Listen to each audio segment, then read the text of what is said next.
Como saben ustedes, Estados Unidos fue fundado bajo el principio de la libertad religiosa, ¿no? Aunque en sus orígenes fue profundamente anticatólico y los católicos por más de un siglo la vieron negra, ¿no? Lo cierto es que buena parte de los primeros migrantes a los Estados Unidos que salieron de Inglaterra, del norte de Irlanda, de Holanda, por ejemplo, eran personas que habían sido perseguidas religiosamente en sus propios países a partir de una oficialidad, ¿no?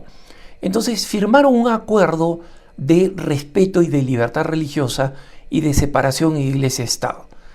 Entonces, en la historia de Estados Unidos, esto fue, digamos, cuando todavía era una colonia, pero finalmente, como saben ustedes, tanto en la proclamación de la independencia como en la Constitución de los Estados Unidos, la libertad de religión es algo absolutamente consagrado, ¿no? Y los norteamericanos no tienen un consenso sobre cuál es la religión verdadera, ¿no? La minoría más importante es la católica, después le siguen los bautistas del sur, y si se juntan a todas las distintas denominaciones protestantes, por supuesto los protestantes son la gran mayoría de las denominaciones en los Estados Unidos. Pero en lo que sí hay un consenso es que, como lo determina la primera enmienda de la Constitución de los Estados Unidos, es no solamente la libertad de practicar la religión, como sucede en otros países que digamos, le dan honor, aunque sea de boca, a la libertad religiosa, sino que tiene que existir una protección activa a esta libertad, y por eso está en la primera enmienda.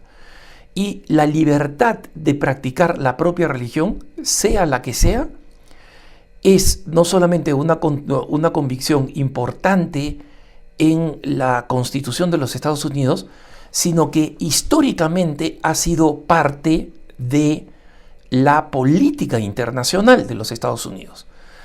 Y en consecuencia, el Departamento de Estado, lo que vendría a ser, digamos así, el Ministerio de Relaciones Exteriores, el más grande del planeta, ¿no?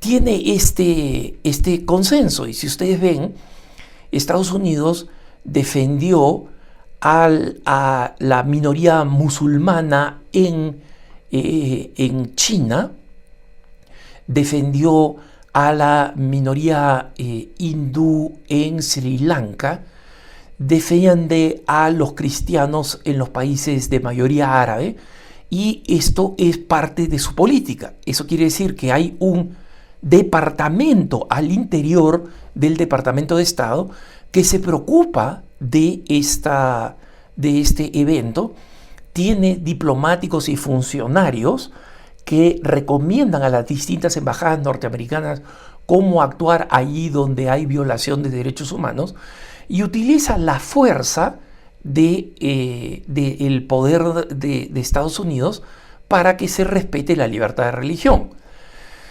En general, el respeto de la libertad de religión en los últimos 30 años no ha sido igualmente aplicado, ¿no? Los gobiernos republicanos han sido mucho más asertivos en defender la libertad de religión, y los gobiernos demócratas han sido menos asertivos, ¿no? El gobierno de Obama, por ejemplo, de ninguna manera tuvo el papel que tuvo la administración Bush, por ejemplo, para defender la religión internacionalmente, ¿no? Pero el problema ahora con el gobierno del presidente Biden y con la actual administración demócrata es que ese consenso de que no importa quién esté en el poder, tenemos que defender la religión, prácticamente ha desaparecido, ¿no? Y este departamento, que ayudaba a literalmente millones de cristianos, de musulmanes, de judíos, de yazidis, recuerdan ustedes esa minoría en Irak que fue completamente asesinada y esclavizada por el Estado Islámico. O los Bahá'í, por ejemplo, esta religión que es una minoría en Irán y donde es tremendamente perseguida, simplemente simplemente ha desaparecido. O sea, este departamento que existía por ley, ¿no? Y por una ley impulsada originalmente por demócratas, ¿no? Les pongo el caso, el jefe, digamos, del grupo demócrata de senadores, Chuck Schumer, por ejemplo, fue el primero en introducir en 1993, o sea, ya un buen tiempo atrás, una ley que obligaba a la creación de esta oficina. Y esta oficina, el presidente Bill Clinton, que era demócrata, la estableció en el Departamento de Estado, ¿no? Entonces, hay una acta política que se llama The International Religious Freedom Act, ¿no? O sea, el Acta de Libertad Religiosa Internacional, conocida por sus siglas IRFA. Él creó una misión específica en el Departamento de Estado, ¿no? Y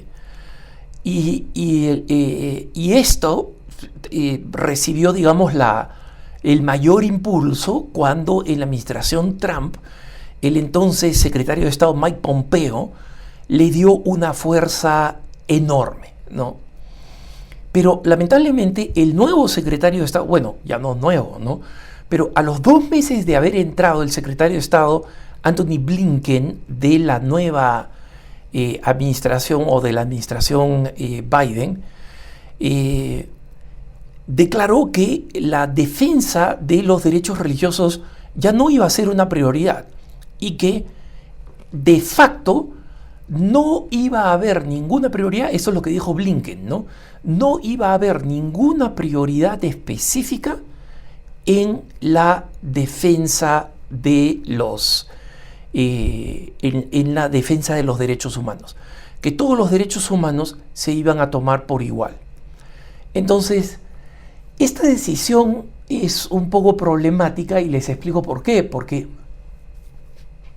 en primer lugar, va en contra de una decisión del Congreso. Y como cuando esta decisión la tomó Blinken, el Congreso estaba controlado por los demócratas, nadie protestó, ¿no? Y en segundo lugar, o sea, está yendo contra una decisión del Congreso y en consecuencia es la violación, de alguna forma, de la independencia de poderes, que es esencial para toda democracia, pero en Estados Unidos es prácticamente una religión, ¿no? Judicial, ejecutivo, legislativo. Una disposición del poder legislativo tiene que aplicarla al poder ejecutivo. Pero Blinken dice que esa iba a ser la nueva política. El segundo problema, como decía, el primero es de violación de la independencia de poderes. El segundo es más preocupante y es que, hermanos, la razón por la cual existe la mayor cantidad de violaciones de derechos humanos es por religión. Es por la religión. Ojo, aquí no disminuyo ninguna de las otras violaciones de derechos humanos en los países donde ser mujer, por ejemplo, significa vivir de forma completamente opresiva y sin ningún derecho respetado, ¿no? O donde pertenecer a una minoría étnica también es una violación de los derechos humanos. Entonces, no estoy disminuyendo esto, ni la violación de derechos humanos, por ejemplo, de objetores de conciencia, de opositores políticos. Todos esos casos son importantes. Y son importantes en parte porque la prensa los cubre y la prensa internacional los cubre porque hay figuras específicas a las cuales puede señalar. Pero ¿cómo viven los coptos, por ejemplo, los coptos ortodoxos, o sea, cristianos, masivamente en Egipto? No, estamos hablando de del 10% de más de 120 millones de una población, de la población de Egipto. Estamos hablando de 12 millones de personas. Pensemos en los uigures, por ejemplo, en los millones que son por ser musulmanes en China, y así sucesivamente, para no mencionar al resto de cristianos en el Medio Oriente y el norte de África, ¿no? Entonces, hasta allí ya tendríamos un problema muy serio. Pero el problema de Blinken es mucho mayor. El lema es que poco tiempo después de que Blinken dijo, literalmente, esta es la frase que convirtió, digamos, en la norma de su administración: no hay jerarquía que haga algunos derechos más importantes que otros, ¿no? Y poco después pronunció esto, ¿no? Los derechos de las comunidades LGBTQI, acá no estoy exagerando con las siglas, ¿eh? Esto es lo que dijeron, ¿no? Los derechos de las comunidades LGBTQI están en el corazón de la política internacional de los Estados Unidos. Y los países que no los reconozcan están en riesgo de perder el apoyo de los Estados Unidos. Entonces, por ejemplo, ¿esto en qué cosa se ha traducido? Se ha traducido en esta idea vaga, no de proteger los derechos reales de cualquier ser humano, sea o no homosexual, porque hay países donde las personas, por ser homosexuales, en algunos países del sudeste asiático o en algunas naciones en África, son punibles de la pena de muerte por ser homosexuales, no por una conducta, simplemente se los descubre que son homosexuales y tienen la pena de muerte. Esa es una violación de un derecho. Ninguna persona debería ser asesinada por el Estado por ese motivo o por cualquier otro, ¿no? Salvo que existan leyes que están castigando crímenes, ¿no? Pero ser esto o el otro no es un crimen, ¿no? Y lo curioso es que al mismo tiempo que está promoviendo esto a nivel internacional y que básicamente lo que quiere es que los mal llamados matrimonios homosexuales sean legales en todo el mundo, allí donde culturalmente es inaceptable. Quieren que sea legal en Arabia Saudita, quieren que sea legal en Burkina Faso, quieren que sea legal en todo el mundo, ¿no? Entonces, recientemente un artículo de opinión del Wall Street Journal decía: el gran problema con el Departamento de Estado es que se ha llenado de ignorantes sobre qué cosa es la religión. Y pone un ejemplo. El Departamento de Estado del 2021, por ejemplo, ofreció un presupuesto de $500,000, $500,000, que, hermanos, para el presupuesto de los Estados Unidos es el vuelto, es la monedita que se te escapa por el huequito del bolsillo. O sea, si se pierde en el presupuesto, no se da cuenta nadie, ¿no? Entonces, resulta que esta es fue la donación que se puso a disposición para los que quisieran utilizarla, ¿no? Entonces dice, es un grant para promover, cito textualmente, la libertad religiosa de los ateos, humanistas, no practicantes y no afiliados a ninguna religión. ¿Cómo? Les repito, ¿no? $500,000 para promover la libertad religiosa de los ateos, humanistas, no practicantes o no afiliados a ninguna religión.